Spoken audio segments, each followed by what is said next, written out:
देखिए, ये मुद्दा शुरू हुआ था जब अभिषेक बैनर्जी जी ने एक चिट्ठी दिया था विधानसभा के स्पीकर को कि ये हमारे नेता प्रतिपक्ष है शोभनदेव चट्टोपाध्याय और बॉबी हकीम हमारे चीफ व्हिप हैं।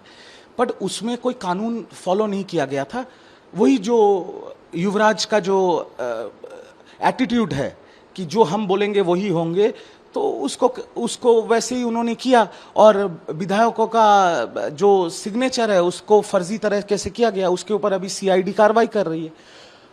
और इसी के खिलाफ बंगाल विधानसभा के तृणमूल के 2 जीते हुए विधायक ऋतुव्रत बंदोपाध्याय और सन्दीपन शाह ने स्पीकर को अपना कंप्लेन दिया और जो 80 तृणमूल कांग्रेस के विधायक हैं उनमें से 58 विधायकों ने साइन करके अपना नया नेता प्रतिपक्ष ऋतुव्रत बंदोपाध्याय जी को चुन लिया है। जो कानून के हित में हुआ है, कानून मान के, कानून फॉलो करके हुआ है वो चीज़, उसमें अभी कोई उंगली नहीं उठा सकता। 58 विधायकों ने साइन दिया था और जितना मुझे पता है अभी तो वो नंबर धीरे धीरे बढ़ रहा है। आपने बोला ममता बनर्जी और अभिषेक बनर्जी के खिलाफ है, नहीं। जो 80 विधायक है जिन्होंने तृणमूल के टिकट पे जीता है वो भी ममता बनर्जी को अपना लीडर मानते हैं। मुझे पार्टी से निकाल दिया गया है, पर फिर भी मैं ये कह रहा हूं कि ममता बनर्जी तृणमूल पार्टी की लीडर हैं। जो विधायक हैं उन्होंने साफ साफ कहा कि हम अभिषेक बनर्जी को नहीं मानते। क्यों नहीं मानते? क्योंकि ये जो बॉस कल्चर, हम जो बोलेंगे वही करना पड़ेगा, ये जो इतना साल का दुर्व्यवहार, इतना साल की बेइज्जती, इतनी साल की अत्याचार, मानसिक अत्याचार, जो सीनियर पार्टी लीडर, विधायक, सांसद, प्रवक्ता, सबके साथ जो बर्ताव किया गया है, उनके तरफ से, उनके ऑफिस के तरफ, उनके पीए के तरफ से, उनके ऑफिस के जो छोटे मोटे कर्मी हैं, वो लोग हम लोगों को 2-3 बार के विधायक, 2-3 बार के सांसदों को ऐसे फोन करके बात करते थे जैसे हम लोग पार्टी के कर्मी नहीं, उनके पाले हुए गुलाम हैं। तो ये जो गुस्सा सबके अंदर था, अब जैसे भय आउट हो गया है, सत्ता परिवर्तन हुआ है, अब आपके सामने है पूरा चीज। तृणमूल पार्टी बंद हो चुकी है और ममता दीदी अगर अभी भी मोह में या स्नेह में अपना आंख मूंद करके रखेंगे तो बहुत जल्द ये पार्टी साइन बोर्ड हो जाएगी। ये जो ट्रिगर पॉइंट था, इतने दिन से सब हर एक नेता अंदर दबा के क्यों रखे थे? ये क्या वजह थी कि पार्टी के साथ तो थे, काम कर रहे थे, लेकिन वो इंसल्ट सहे जा रहे थे, वो भी अभिषेक का, जिसे राजनीतिक भाषा में भी बोल सकते हैं कि 4 दिन के आए लड़के की बात के आगे उनको झुकना पड़ रहा था। क्योंकि क्यों नहीं ममता बनर्जी से डायरेक्ट इसका कंप्लेन किया जाए? देखिए, ममता बनर्जी जी के पास डायरेक्ट अभिषेक बनर्जी के नाम पे कंप्लेन करने का कोई सवाल ही पैदा नहीं उठता था, क्योंकि ममता दीदी ने उनको वो जगह दिया था, ममता दीदी ने पार्टी उनको सौंप दिया था। तो कौन जाके बोलेगा और क्या बोलेगा? और उस टाइम तृणमूल कांग्रेस के अंदर और पश्चिम बंगाल में ऐसा माहौल था, मैं आपको बता रहा हूं मेरा खुद का बात, जब आरजी कौर का कांड हुआ था, हम टीवी पे जाते थे प्रवक्ता के तौर पे, जब दिल नहीं मानता और जब हमें लगा कि हमारा जहन इसका परमिशन नहीं दे रहे, मैंने और 4-5 प्रवक्ताओं ने ये बात उठाया पार्टी के अंदर कि हम इसको जाके रोज डिफेंड नहीं कर सकते। तो उस टाइम पार्टी हमें बिना बताए मीडिया को लीक कर दिया गया था कि ये 4-5 प्रवक्ताओं को बिठा दिया गया। तो ये तो माहौल था। ये आप पार्टी के अंदर आवाज उठाओगे तो आपको पार्टी के पोस्ट से हटा दिया जाएगा या बिठा दिया जाएगा, और पार्टी छोड़ के अगर बाहर आवाज उठाओगे तो आपके ऊपर पुलिस कार्रवाई करेगी, गांजा केस दे देगी, आर्म्स केस दे देगी और आप 6-6 महीने जेल जाओगे। सबके परिवार है, सबका मान सम्मान इज्जत है। हम क्या सब तोलाबाज और चोट चोटता थोड़ी है? हम लोग तो अच्छे घर से आते हैं, हम तो तृणमूल नहीं करते थे पैसा कमाने के लिए।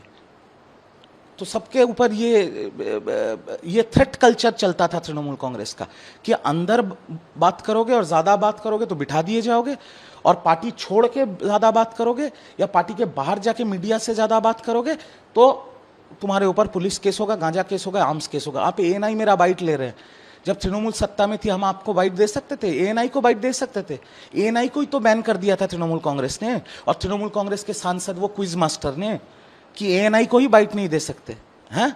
था तो कोई मंत्री, कोई संतरी, कोई विधायक, कोई सांसद, कोई प्रवक्ता, किसी का हिम्मत था एएनआई के बूम को बाइट देने का? नहीं था, क्योंकि यही थ्रेट कल्चर था तृणमूल में कि आप एएनआई से बात नहीं कर सकते। एएनआई बीजेपी के तरफ से बात करती है, और ये दिक्कत जारी हो गया था तृणमूल कांग्रेस अभिषेक बनर्जी की तरफ से और वो क्विज मास्टर सांसद की तरफ से।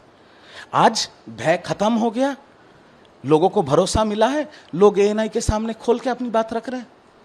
अभी जैसे कि एक रेबल शुरू हो गया है, क्या नेक्स्ट मूवमेंट आपको लगता है कि सांसद के मैं तो कल भी बहुत नेशनल मीडिया में बोला है और आज आपके एएनआई में भी खुला बोल रहा हूँ। धुरंधर पार्ट 1 है बंगाल विधानसभा, धुरंधर पार्ट 2 है देश का संसद। क्योंकि जो हालत है, इस हालत में तृणमूल कांग्रेस में कोई रहना नहीं चाह रहा है। क्योंकि जो भी तृणमूल के सांसद हो, विधायक हो या प्रवक्ता हो या लीडर्स हो, इनके साथ जो बेइज्जती किया गया, इनके साथ इनको जो अपमान किया गया, इनके साथ जो थ्रेट कल्चर चलाया गया, जैसे धमकाया गया, चमकाया गया, जैसे भय का पूरा माहौल था, उसमें कोई नहीं रहना चाहता, कोई नहीं। मेरे पास तो इतना भी खबर है कि 20 सांसद एप्लीकेशन फॉर्म डाल चुके हैं बीजेपी के दफ्तर में, पर बीजेपी ले नहीं रही है। खबर सूत्रों के मुताबिक मेरे पास खबर है कि शायद 9 सांसदों का एक शॉर्ट लिस्ट बना है। अब बीजेपी पार्टी जानती है, मैं तो बीजेपी में नहीं हूँ, बीजेपी जानती है किसको लेगी किसको नहीं लेगी, या किसी को लेगी भी कि नहीं लेगी।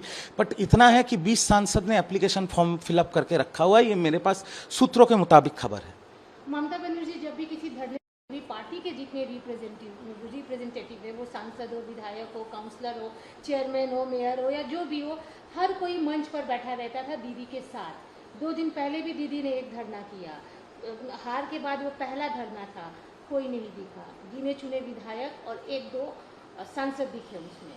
तृणमूल कांग्रेस के आज भी, क्योंकि जो भी फ्रैक्शन स्प्लिट हुआ है लेजिस्लेटिव पार्टी का, वो भी तो तृणमूल कांग्रेस ही है। वो लोग तो कोई नया पार्टी नहीं बना, वो लोग खुद को तृणमूल कांग्रेस बोल रहे हैं। तो उस हिसाब से तृणमूल कांग्रेस के आज के डेट पे भी 42 सांसद और 80 विधायक हैं। दीदी खुद जब धरने पे बैठी तो उनके साथ 4 सांसद और 7 विधायक थे। और बंगाल की मुख्यमंत्री ने जब एडमिनिस्ट्रेटिव मीटिंग बुलाया था, वहां पर 20 विधायक थे।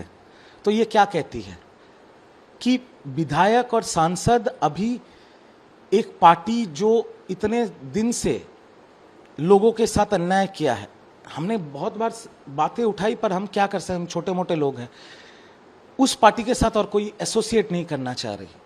ये सीधा बात है। वो सांसद हो, वो विधायक हो, वो कोई भी पार्टी के लीडर हो, यही आलम है। अभी भी पार्टी के कुछ कार्यकर्ता हैं जिनका लॉयल्टी ममता दीदी की तरफ है, पर सिर्फ और सिर्फ ममता दीदी के तरफ, किसी नेता के तरफ नहीं। क्योंकि आप ममता दीदी को अगर छोड़ दीजिए, बाकी सब तो एक ही थाली के चट्टे बट्टे हैं, तो उनके साथ कोई रहना नहीं चाह रहा। इलेक्शन के टाइम पे जो देखा गया था, वजह है टीएमसी के टूट की, जो उन्होंने कहा था कि 4 तारीख को बताएंगे कि दम है तो अब आ जाओ, डीजे बजाएंगे, वो वाला जो एक लैंग्वेज था पर्सनल अटैक का, क्या ये भी कहीं ना कहीं वजह है कि ऐसा नहीं बोलना चाहिए था मुझे? देखिए, मैं राजनीति का विद्यार्थी हूँ, मैं हर इलेक्शन के बाद कुछ ना कुछ सीखता हूँ। 2026 इलेक्शन के बाद, इलेक्शन का रिजल्ट आने के बाद, बंगाल में परिवर्तन होने के बाद, इतने दिनों में मैंने 3 चीज़ें सीखी हैं जो 15 साल में तृणमूल ने गलतियाँ की हैं। पहला गलती, भड़काऊ भाषण। भड़काऊ भाषण का